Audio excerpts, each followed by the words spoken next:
नमस्कार, मैं हूं विजय श्री और आप देख रहे हैं यूबी न्यूज।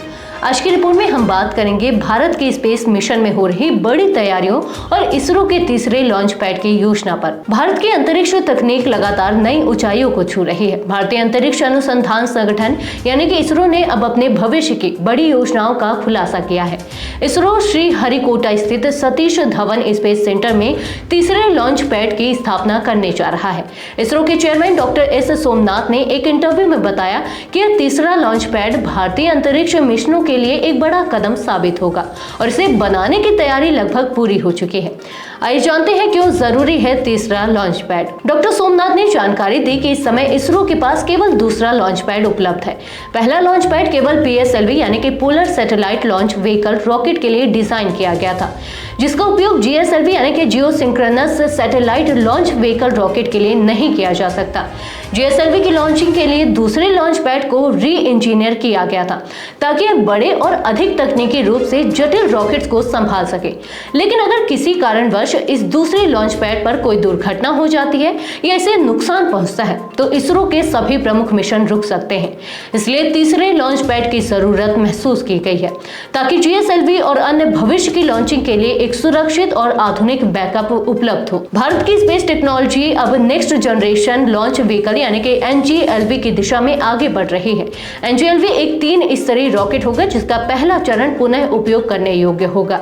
यह तकनीक SpaceX के फाल्कन रॉकेट की तरह होगी जिसमें पहला चरण वापस धरती पर उतर आता है। यह तकनीक न केवल लागत में कमी लाएगी बल्कि भविष्य की आवश्यकताओं को भी पूरा करेगी। वर्तमान में इसरो का LVM-3 रॉकेट अपने साथ 9.2 टन वजनी पेलोड को लो अर्थ ऑर्बिट यानी कि लियो तक ले जाने की क्षमता रखता है। इस क्षमता को बढ़ाकर 20 टन तक ले जाने की योजना है। साथ ही GTO यानी कि जियो स्टेशनरी ट्रांसफर ऑर्बिट में 4.3 टन पेलोड भेजने की क्षमता को बढ़ाकर 9 टन तक करने का लक्ष्य है। NGLV इन दोनों कामों को आसानी से पूरा कर सकेगा। इसके अलावा यह रॉकेट जमीन और समंदर दोनों जगहों से रिकवर किया जा सकेगा। डॉक्टर सोमनाथ ने बताया कि तीसरे लॉन्च पैड की डिजाइनिंग इस तरह की जा रही है कि यह NGLV जैसे नए रॉकेट्स के लिए उपयुक्त हो। इन रॉकेट्स को लिटाकर असेंबल किया जाएगा और फिर उन्हें खड़ा किया जाएगा जैसे कि SpaceX के रॉकेट्स के साथ किया जाता है। इसका उद्देश्य है कि रॉकेट को सुरक्षित तरीके से असेंबल किया जा सके और उसे लॉन्च किया जा सके। लॉन्च पैड में नया जेट डिफ्लेक्टर डिजाइन किया जाएगा जो लॉन्च के समय रॉकेट से निकलने वाले धुएं और आग को सुरक्षित तरीके से बाहर निकाल सके। यह डिजाइन खास तौर पर सेमी क्रायोजेनिक और बड़े बूस्टर्स वाले रॉकेट्स के लिए तैयार किया जा रहा है। जेट डिफ्लेक्टर की भूमिका बहुत महत्वपूर्ण है। यह लॉन्च पैड के नीचे लॉन्च के समय रॉकेट से निकलने वाले धुएं और आग को नियंत्रित और सुरक्षित निकालने का काम करता है। इसके साथ ही इस तीसरे लॉन्च पैड पर सभी स्टेज की टेस्टिंग भी की जाएगी जिससे महेंद्रगिरी सेंटर की जरूरत नहीं पड़ेगी। इस नए और आधुनिक लॉन्च पैड के जरिए एक ही जगह पर कई स्टेज की टेस्टिंग और लॉन्चिंग की जा सकेगी। भारत की अंतरिक्ष तकनीक अब तेजी से विकसित हो रही है और तीसरे लॉन्च पैड की स्थापना इसी दिशा में एक अहम कदम है।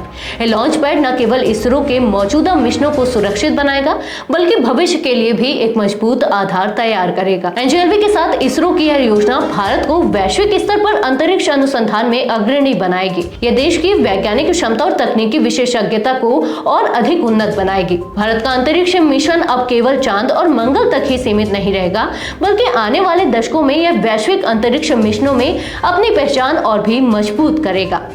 तो ये थी हमारी आज की खास रिपोर्ट। आपको ये कैसे लगे अपने विचार हमसे साझा करें। इस वीडियो को लाइक और शेयर करें, साथ ही चैनल को सब्सक्राइब करें। यूबी न्यूज आपके लिए लाता रहेगा देश विदेश से जुड़ी ऐसी ही तमाम खबरें। तब तक के लिए धन्यवाद।